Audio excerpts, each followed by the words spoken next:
Hi, everyone on the video. Welcome, you guys. Thank you so much for your patience again and understanding and working together. It takes a team, right? Cheers. Let's start with that. Cheers. Thank you guys for coming. It's so nice to see so many friends in the audience. My first class. Thank you.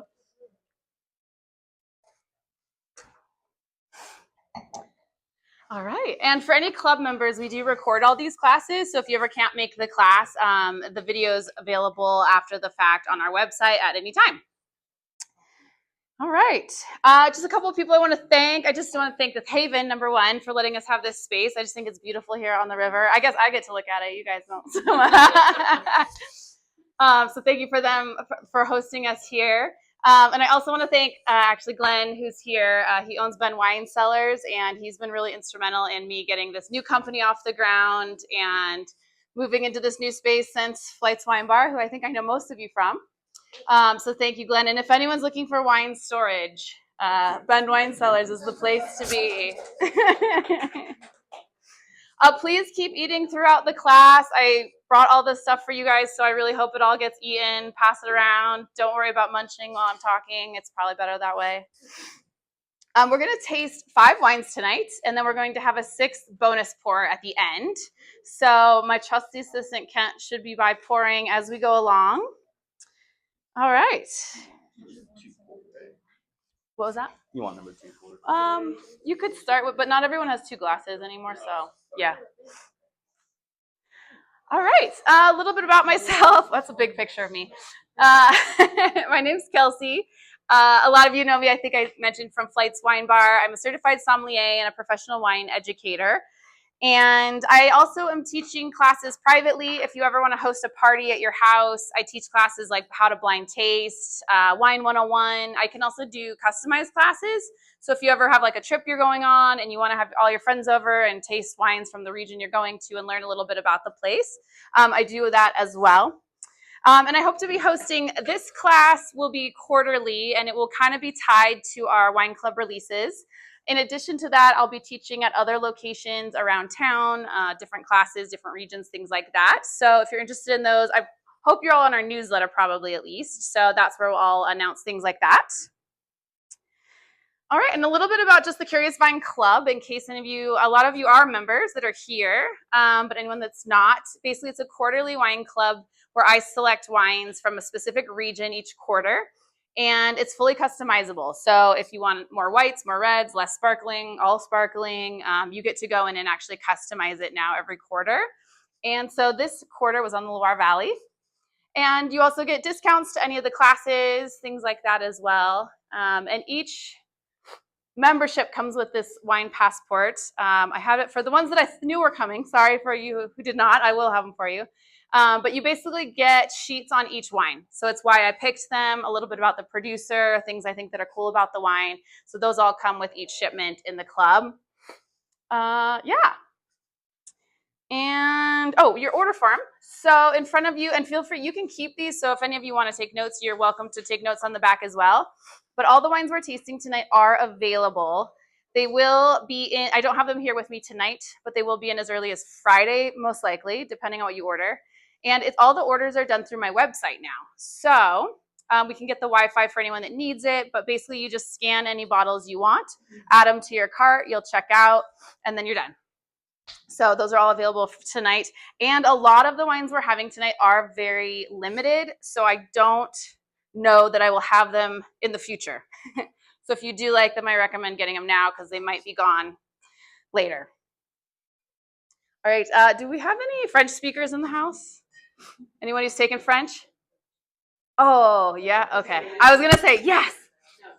Taking it, okay. Well, désolé, je ne parle pas beaucoup français. I don't speak very good French, so pardon any mispronunciations I make on regions, things like that. And also just something about French wine in general. It's not the easiest region to understand. They don't like to make the labels easy on us. They put mostly the place names. So my goal today with the French labeling is for you to kind of understand a little bit more about how that works and how you can be more comfortable purchasing French wine in the wine store. Because I know, at least for me, when I first started out, I wouldn't even go down that aisle because I didn't know what anything was. So my hope is to make that a little bit easier for everyone. And also, don't worry about remembering all the place names and things that you're hearing tonight.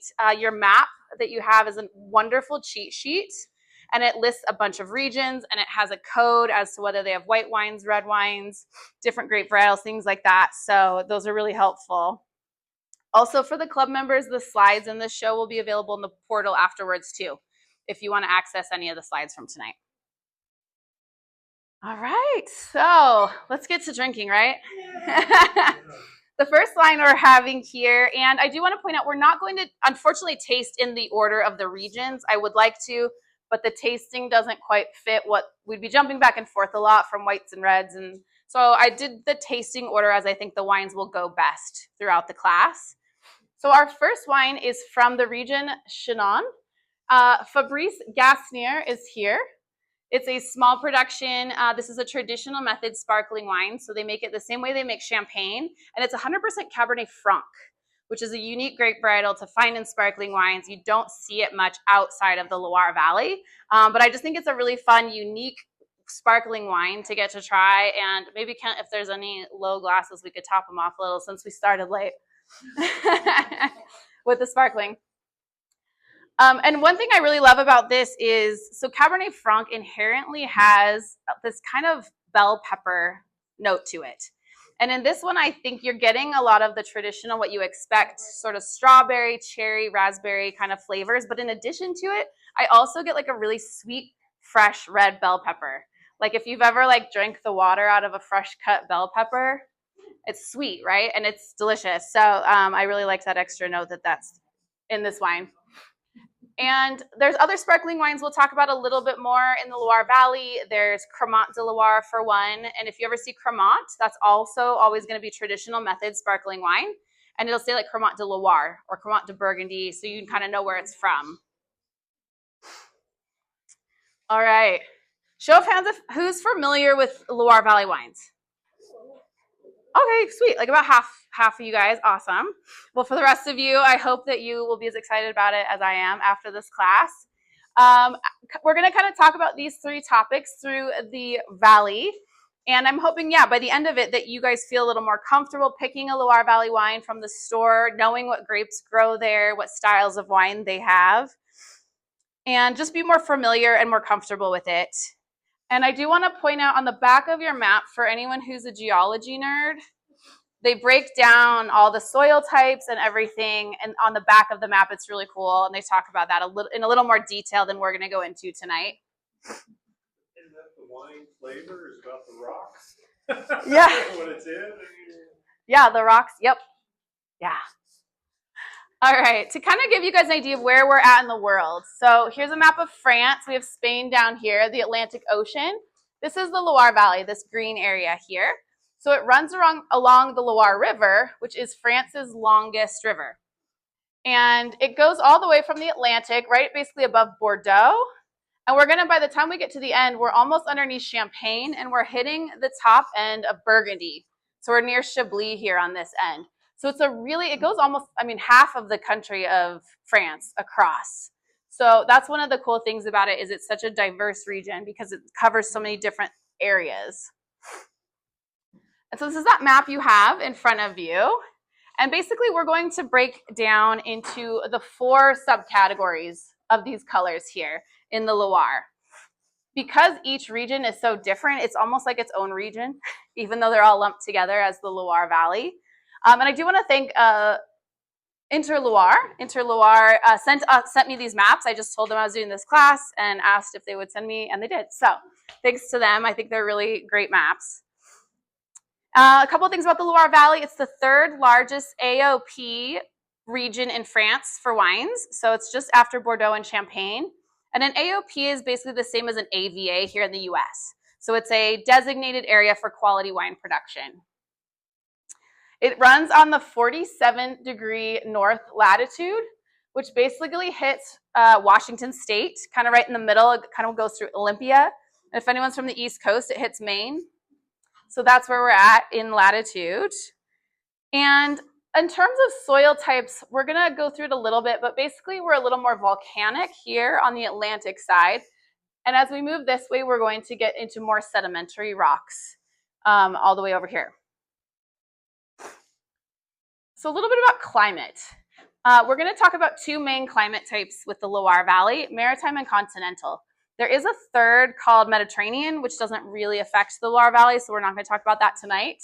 But really the difference is the proximity to a large body of water. And if you're like me and grew up in Seattle, you know that being by a large body of water means it doesn't ever get super hot and it doesn't ever get super cold. We almost never got snow days, which was sad.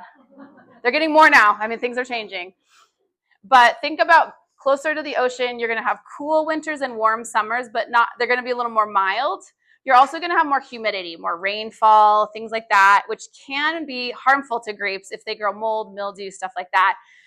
And then in a continental climate, so we're further inland, we're going to have colder winters and hotter summers. And we're going to have greater fluctuation day to night as well. But we are going to have higher risk of frost, hail, and drought as well when you're in the more continental climates. So really what we're looking at here is how do we match the right grape varietals to the right climates and the right soil types to get the best wine we can out of a region. So I'm not going to get too into soil because if you're like me, your eyes roll back a little bit when we talk too much rock. I know some of you would be down, but the big thing to consider with soil is drainage. So how much water it retains or will dispense down below. So clay is going to retain a little more water. It's going to hold it. Sand and rock is going to drain that water down. And with grapevines, we want them to struggle because they're going to produce higher quality fruit when they struggle. So we don't want them to be able to get water too easily, but we also don't want them to starve of water. So depending on the climate, we're going to try and match it with the perfect soil type for that grape and that grape varietal as well, what the grape varietal needs. They also give minerals and nutrients, so that's important. All right, so the first region we're going to look at is Pays Nantais. So this is all the way on the Atlantic Ocean. And the climate here is clearly going to be maritime because we're literally on the ocean.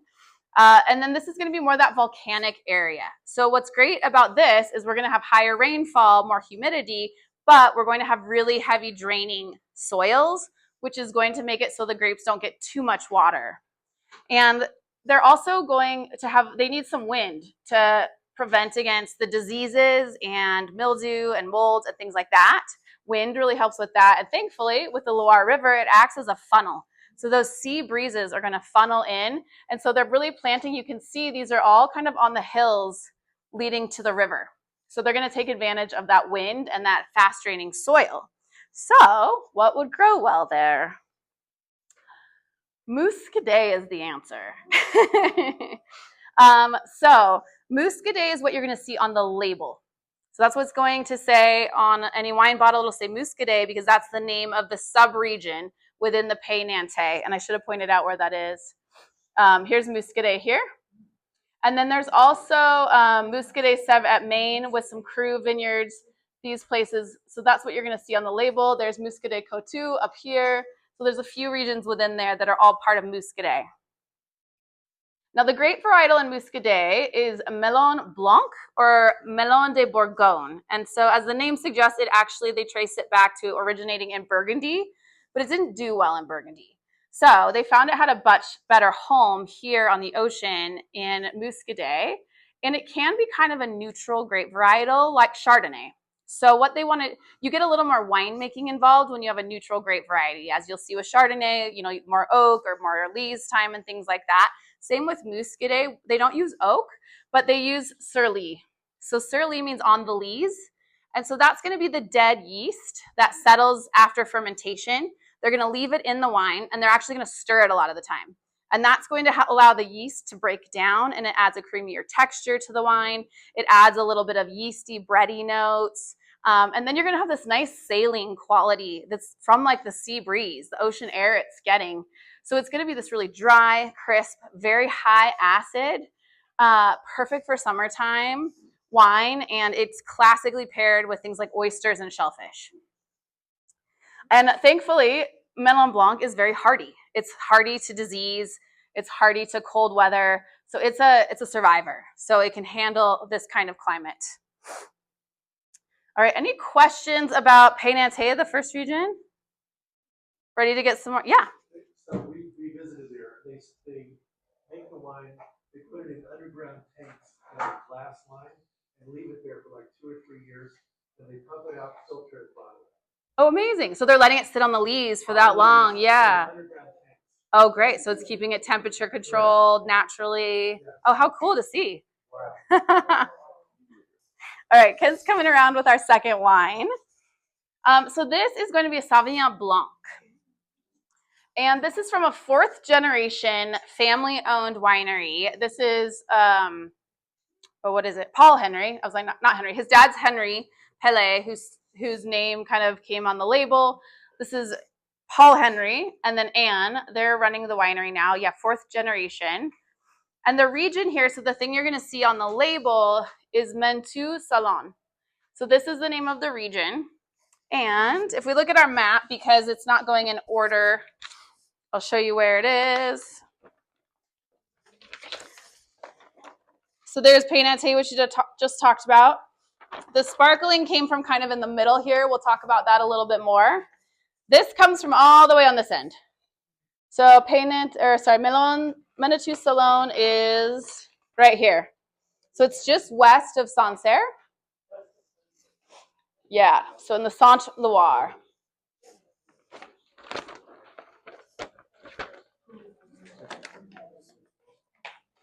All right, and a little bit about Henri Pellet. He really championed to be able to put this word on the label. So this is the village in Mentu Salon. And there's not a lot of producers here. This isn't a large region. There's maybe around 30 producers total in this whole region. But he really saw that this specific village had a really high amount of this special soil called Kimmeridgian tuffeau. It's a chalk limestone soil that really lends itself well to Sauvignon Blanc. So he wanted to point out the wines that came from that specific village. So he really championed getting that on the label. It's all organic, and it's grown 7 different vineyards, 25-year-old vines. It is aged on the lees and some large wooden casks. There really isn't a lot of new oak being used in the Loire Valley across the board. So if you do see oak in the Loire Valley, it's generally very old oak or very large oak. And they really only use new barrels when they're replenishing. They're not really trying to get that oak influence on the wine. Less oak. Less, yeah, or no. In general, no oak. Yeah.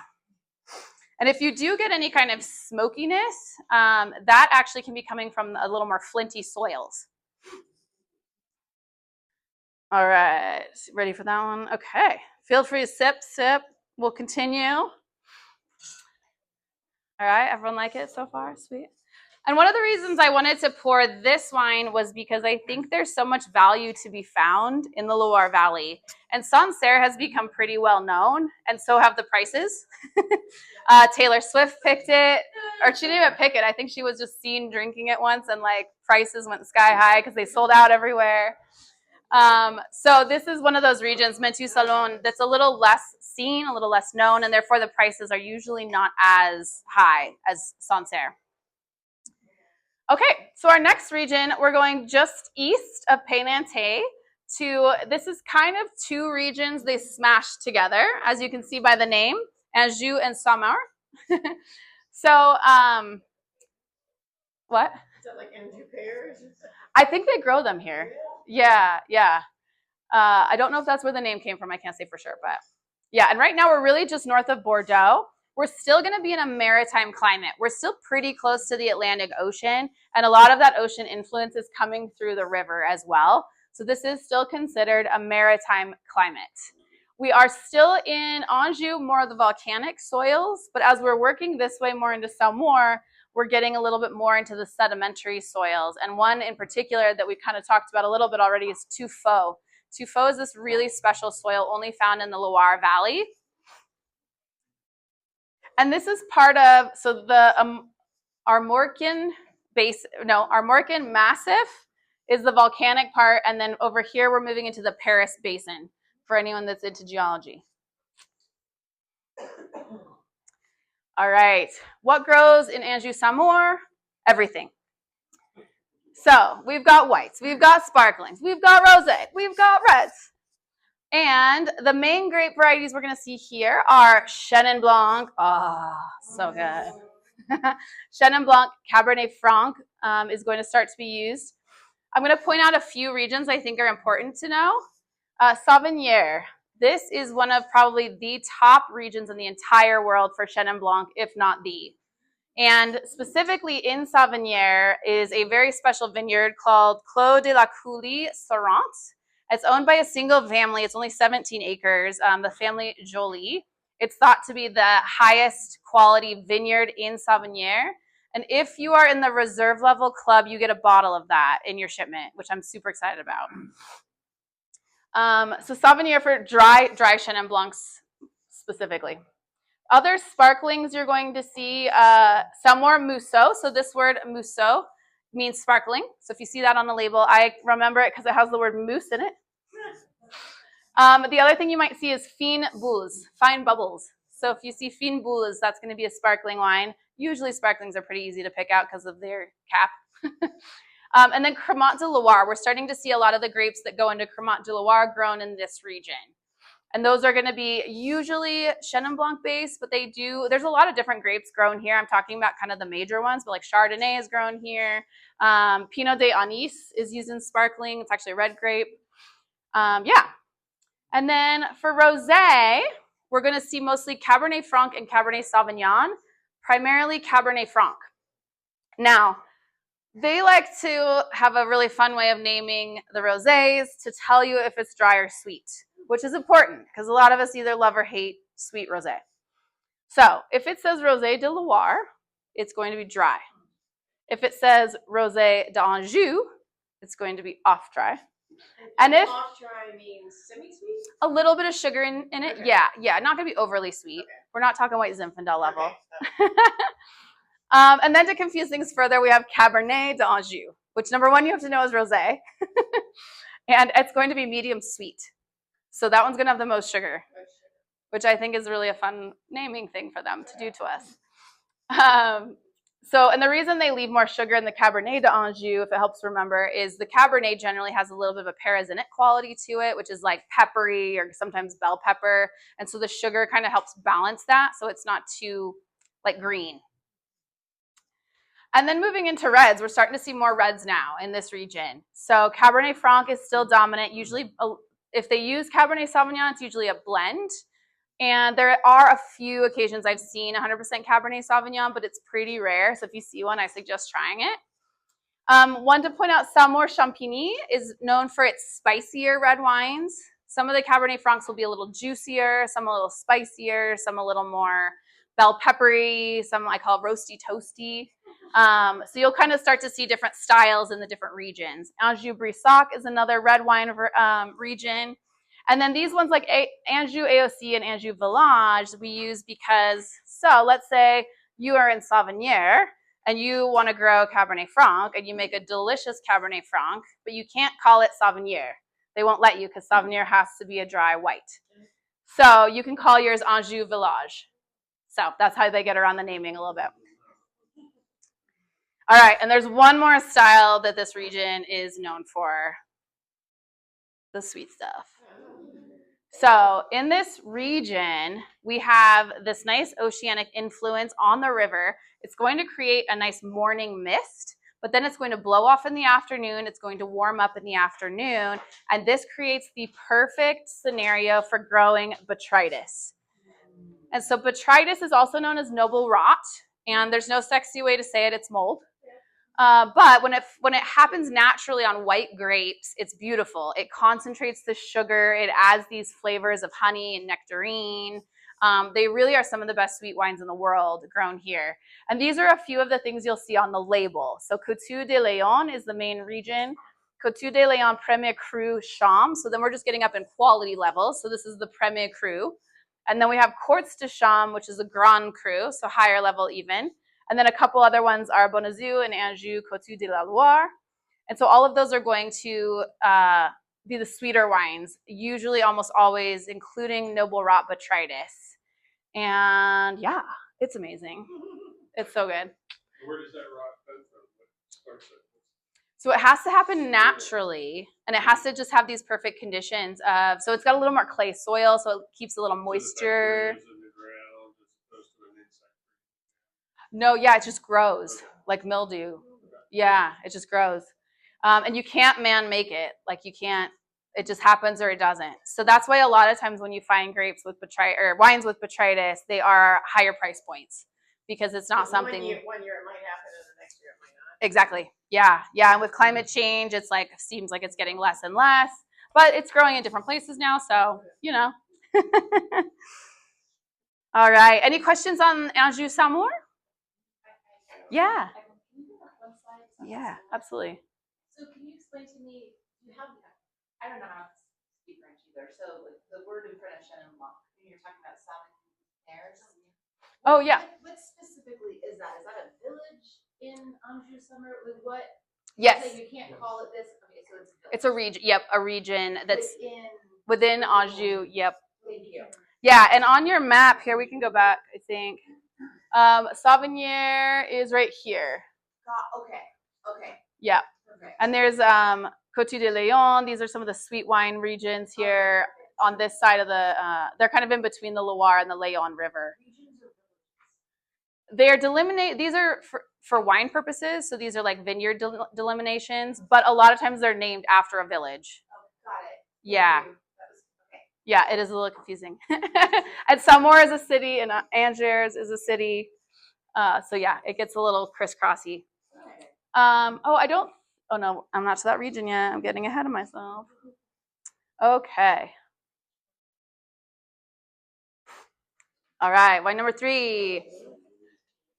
So the Pinot Noir that's in your guys' club shipment, we sold out of. I got it all, and it's all for you guys. So we're pouring a different Pinot Noir tonight. This one is available, though, if you like it.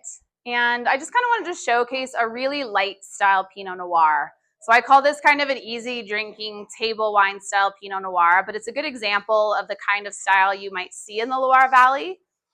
And again, no oak usage here. This is all done in like stainless steel. So you're really just going to get fruits, a little bit of minerality to it.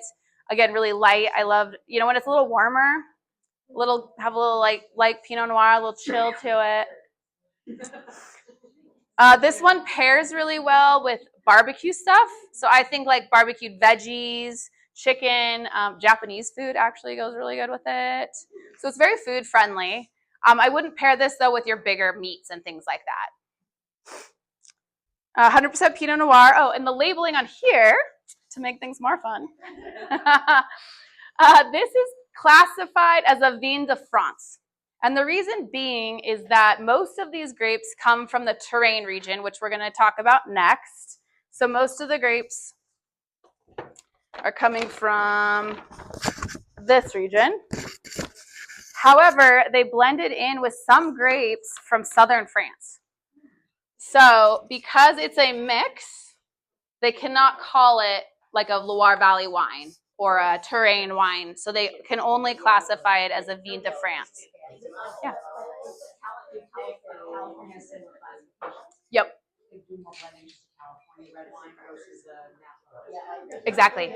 Yeah, and they're a little stricter in Europe than we are here. Yeah.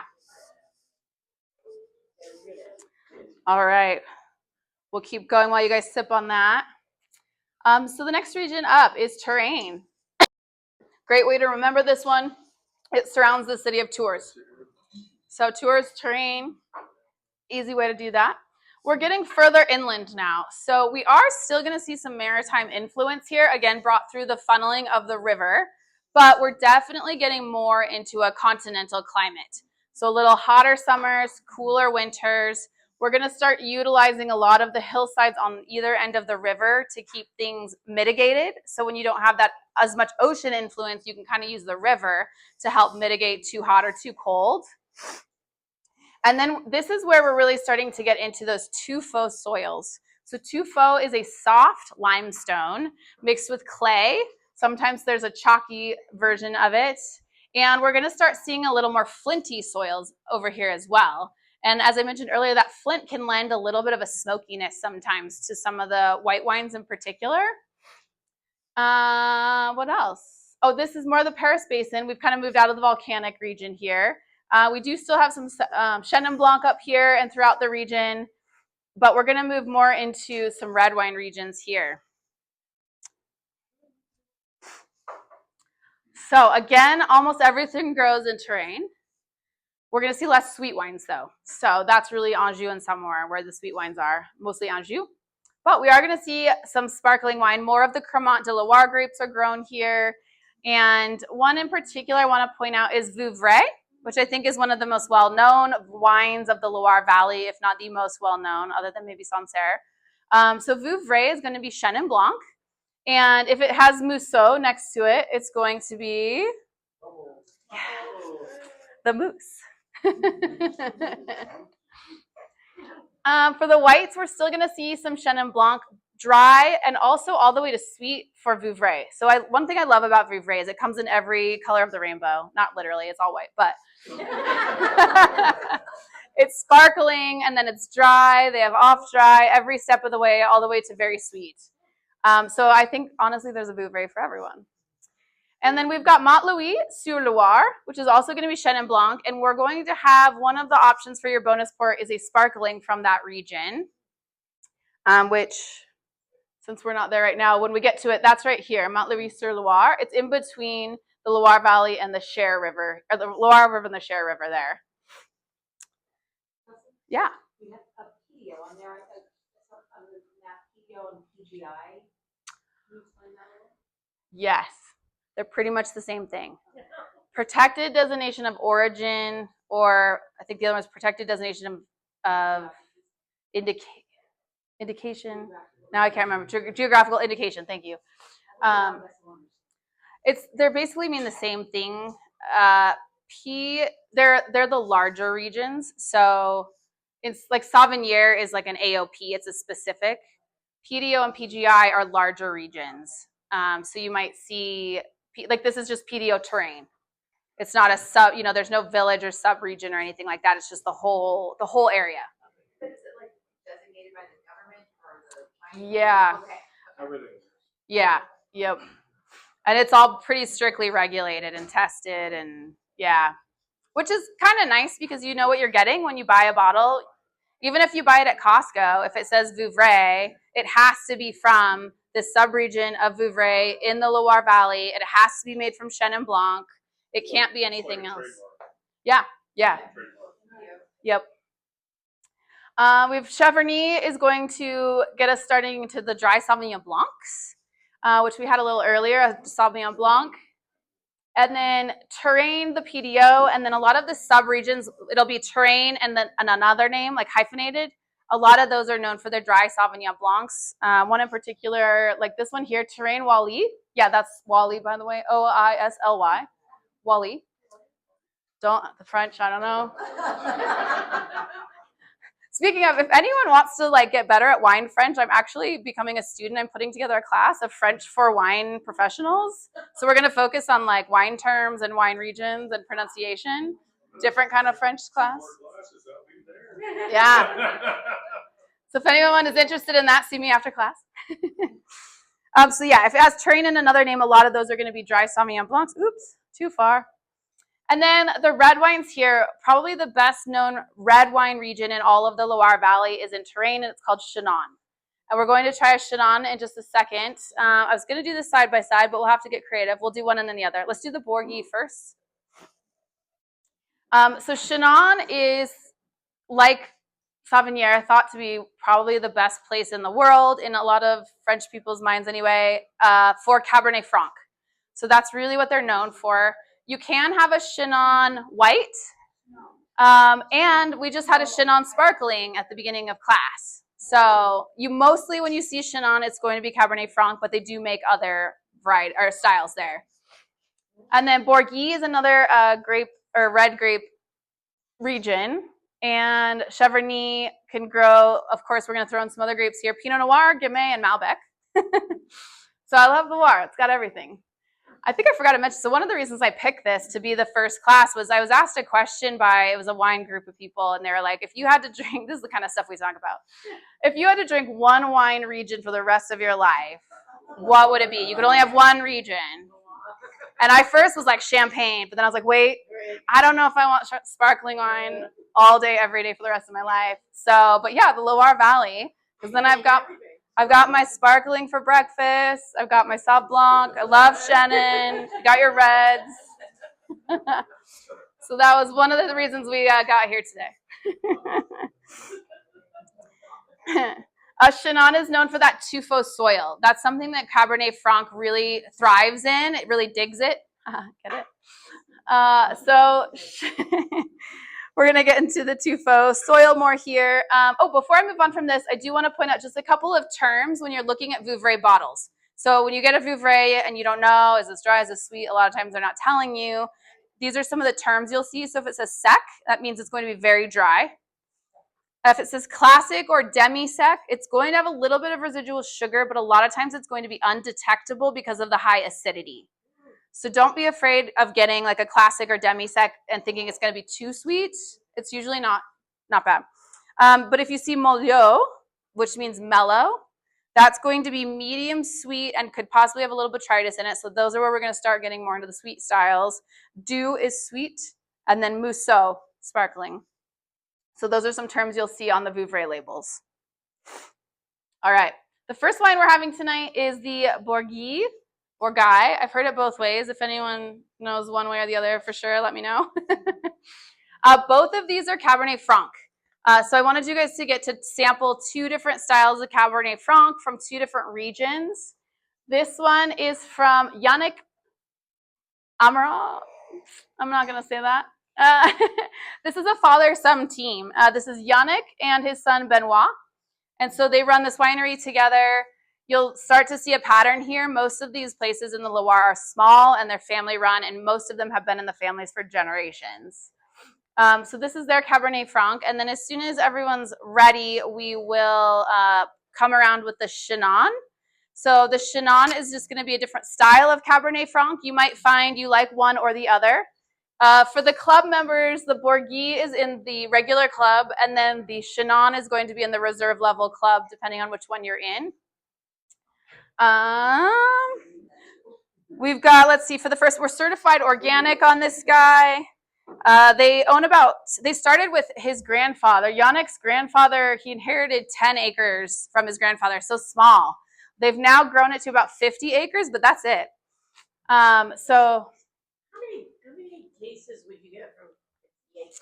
oh, you know what? I was worried someone would ask that question Sorry, because I didn't look at the case production.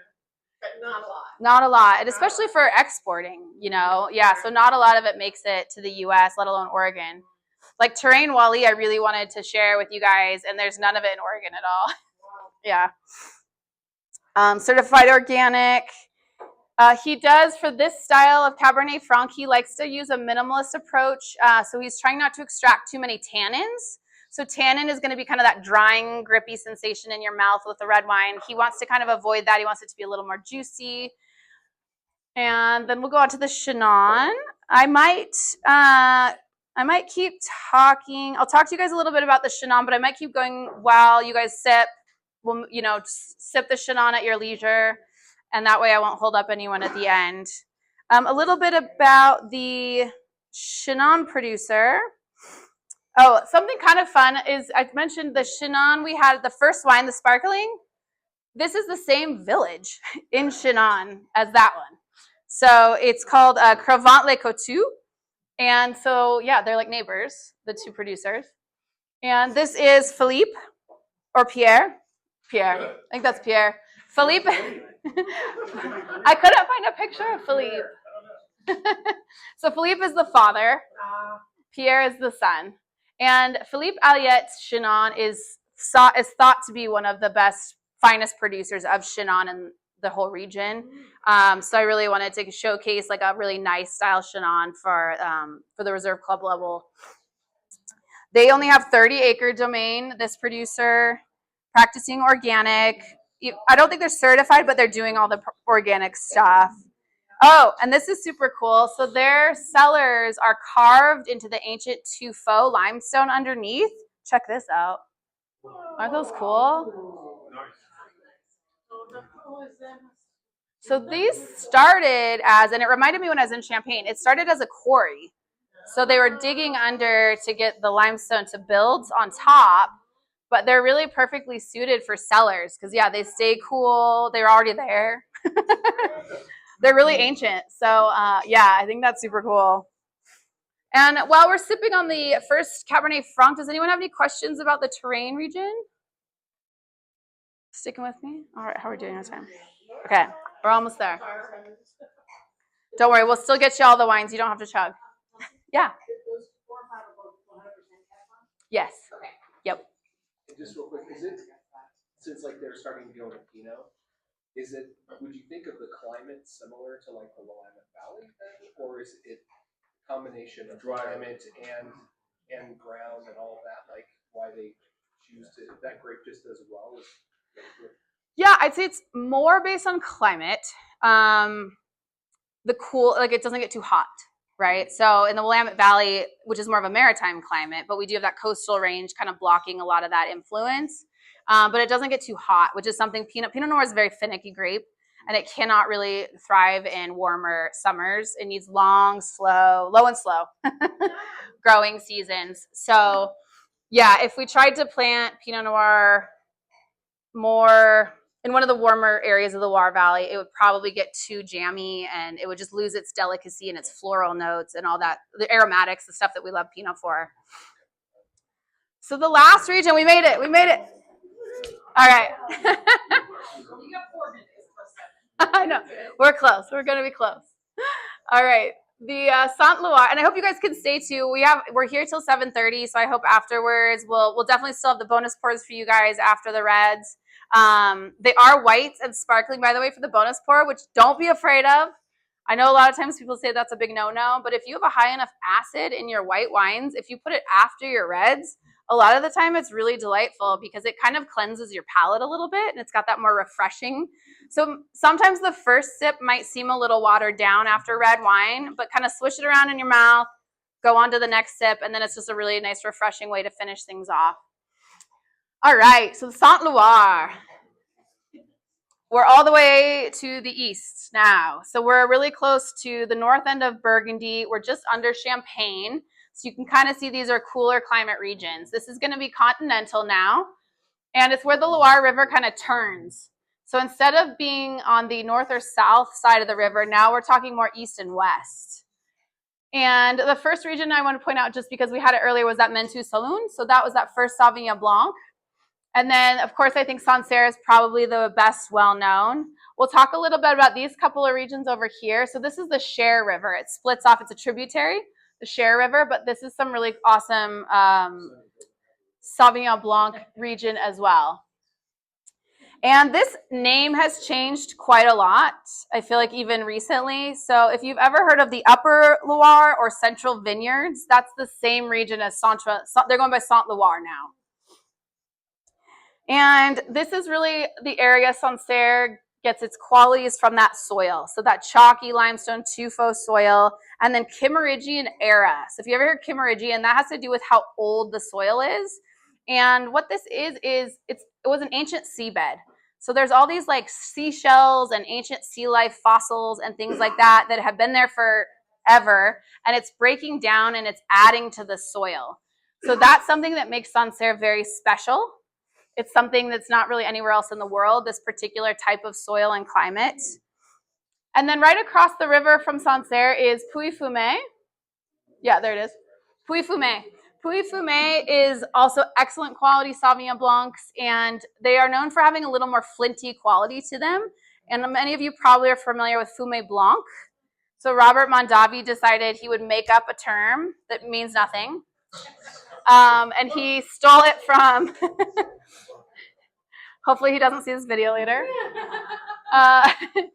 So fumé, he took the word fumé because he thought it had that kind of smoky quality to it and basically added it to any Sauvignon Blanc that was oak aged that tended to have a little more of that smoky, toasty quality to it. They would call fumé Blanc. But it doesn't have any like legal term. Yeah. We do still have a little bit of ocean influence this far in. The Gulf Stream is going to come through the Loire River, which makes it a little mitigating. It's actually going to warm this climate a little bit. So it's going to keep it from getting too cold. All right, looks like we're coming around with a Shannon. Just anybody with a Shannon, maybe now. We'll talk about that in the next slide. Okay. So these are the wine styles that we're going to find in the Saint Loire. A lot of Sauvignon Blanc, and then some really nice Pinot Noir, as you pointed out. So you can have Sancerre Blanc, Sancerre Rouge, and Sancerre Rosé. So if you see Sancerre Rosé or Rouge, it's going to be made with Pinot Noir. And we kind of already talked about the Sauvignon Blanc styles. They're going to be crisp, they're going to be dry, they're going to be mineral driven, a little bit less green. Like if a New Zealand Sauv Blanc has kind of that grassy jalapeno, sometimes green bean-like quality to it. This is going to be less of those notes and more minerality. So I really love it. It's just, it's crisp. It's delicious. I'm getting thirsty, obviously. And the Pinot Noirs are going to be on that lighter style. The one we had today is, I would say, on the very light style. You will find some that are going to have a little more going on. The Sancerre Rouge that's in your club shipment has a little bit more going on for sure. Pouilly Fumé we talked about, Mentu Saloon, both good for Sauvignon Blanc. And then the last two I just wanted to point out were those ones over on the Cher River. So Cancy is known for being a little value, right? A little lower quality, but inexpensive. You know, if you're throwing a party on your patio and you don't want to break the bank, maybe look for this region. They call it Sancerre Light. And they can blend up to 10% Sauvignon Gris, which is a different grape varietal. They can blend into that one. And then Rouy is actually known to be pretty high quality, though. So if you see any of those, again, I think you're going to get quality that might compare to Sancerre, but it might not cost as much because it's just not well known. So you don't see a ton of it, but if you do, I recommend checking it out. They also grow some Pinot Gris, Gamay, and Pinot Noir there as well. One of the few regions that they can actually put the name of the grape is in Touraine and Saint Loire. They can put Sauvignon Blanc on the label, which you don't see a lot in France at all. It's kind of a newer thing, but they are starting to actually put Sauvignon Blanc on the label, which is very helpful. But other regions, they can't put the grape on it. All right. Any last questions for this region? Did everyone get the Chenin so far? Excellent. What do we think of the two? I like the first one. You like the first one? Yeah. Chenin wins. Simple versus very strong. Yeah. It's kind of unfair to put them side by side, but they're both Cabernet Franc from like so close together. Yeah.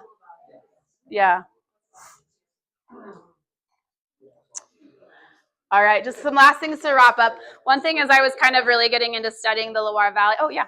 So what would you say about the ageability, like the Cab Roberts? Pretty good. Yeah, the Aliette specifically, they want you to be able to drink it now, but they also know it's going to age.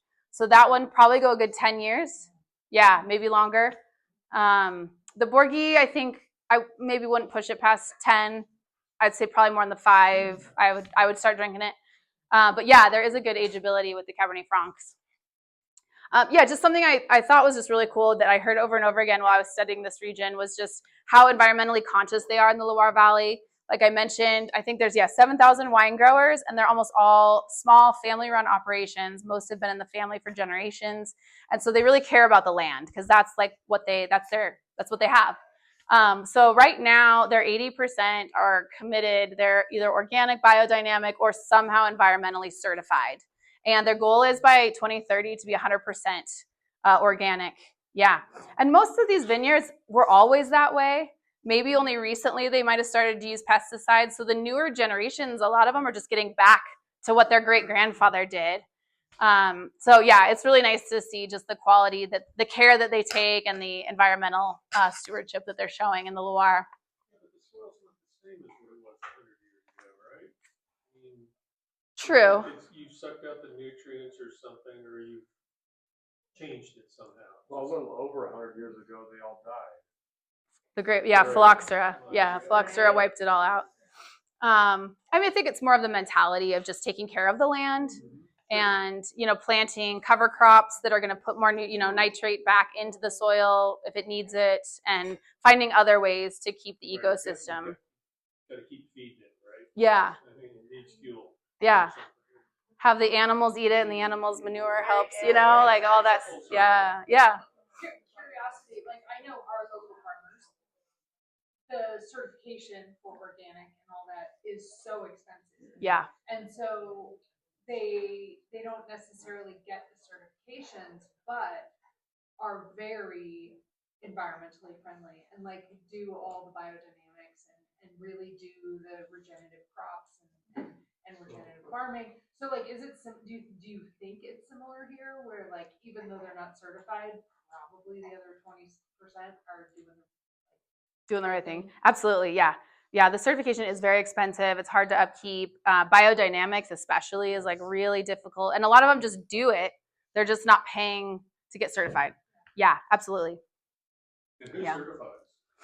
It's different organizations. So the biodynamic is certified by Demeter. It was started with like Rudolf Steiner. Thank you. Demeter. So they certify biodynamics. The government has, depending on the country, has different organic agencies that will certify.